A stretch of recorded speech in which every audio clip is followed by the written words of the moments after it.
नमस्कार। Weekly commodity outlook में आपका स्वागत है।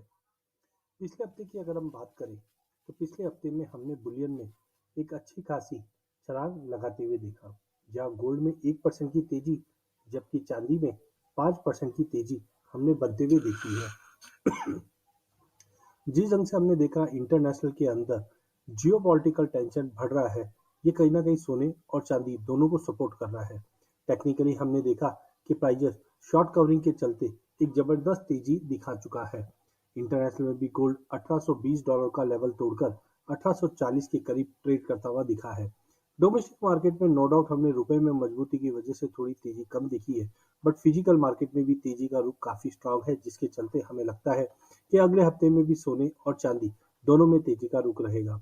टेक्निकली देखें तो 48,000 के ऊपर जब तक गोल्ड बना हुआ है, तब तक 48,550 का लेवल तोड़कर 48,900 तक का लेवल गोल्ड में हम देख सकते हैं।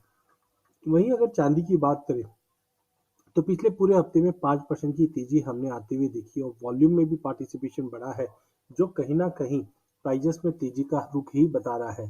टाइमिंग थोड़ा पुल बैक अगर 64,000 तक का लेवल मिल जाता है तो वहां से बाइंग करके चला जा सकता है। 66,500 तक का भी लेवल हम तोड़ सकते हैं।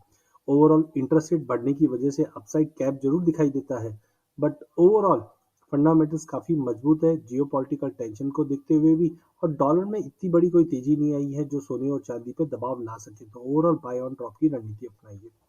वहीं एनर्जी कॉम्प्लेक्स के अंदर हमने क्रूड में 6500 का लेवल छूते हुए तो देखा, बट हाई लेवल पे सस्टेन नहीं कर पा रहा। जिस ढंग से यूएस प्रेसिडेंट जॉय बिडेन ने कहा कि हम आगे जाके सप्लाई बढ़ाएंगे, और साथ के अंदर नेचुरल गैस के अंदर भी हमने देखा कि सप्लाई बढ़ाने की बातें हो रही, जिसके चलते नेचुरल गैस में तो 6% की गिरावट आई, बट क्रूड में अभी भी 1.5% की तेजी के साथ मार्केट खड़ा है। ओवरऑल अगले हफ्ते में हम देखेंगे कि फरवरी से ओपेक मेंबर्स की सप्लाई बढ़ेगी, लीबिया कजाकिस्तान की सप्लाई बढ़ेगी, चाइना भी अपना सप्लाई बढ़ाने में है, जिसके चलते क्रूड ऑयल में गिरावट मिल सकती है, जो डाउन साइड के अंदर 6100 से 6000 तक का लेवल दिखा दे। नेचुरल गैस में वॉलिटिलिटी बनी रहेगी। 306 के नीचे काउंटर वीक है, जो 270 तक का लेवल दिखा दे। अंत में अगर बेस मेटल की बात की जाए तो पूरे बेस मेटल में हमने निकल में 11% की तेजी बनते हुए देखी है। जिस ढंग से हमने देखा ईवीज की डिमांड, लोअर इन्वेंट्रीज और कहीं ना कहीं सप्लाई में बाध्यता के चलते हमने पूरे बेस मेटल में तेजी देखी है। फंडामेंटल अभी भी तेजी के है, जिस ढंग से चाइना ने सारे एफर्ट्स लिए हैं कि इकोनॉमी को वापस पटरी पर लाया जाए। इसी को देखते हुए कॉपर में 745 के करीब लेके चलिए 765 के टारगेट के लिए, जिंक में 296 तक लेके चलिए 306 के टारगेट के लिए।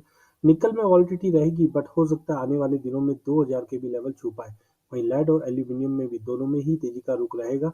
245 के लिए एल्यूमिनियम लेके चलिए और 190 के टारगेट के लिए हम लेड को लेके चल सकते हैं। ओवरऑल अगला हफ्ता भी बेस मेटल के लिए तेजी का रहेगा। धन्यवाद।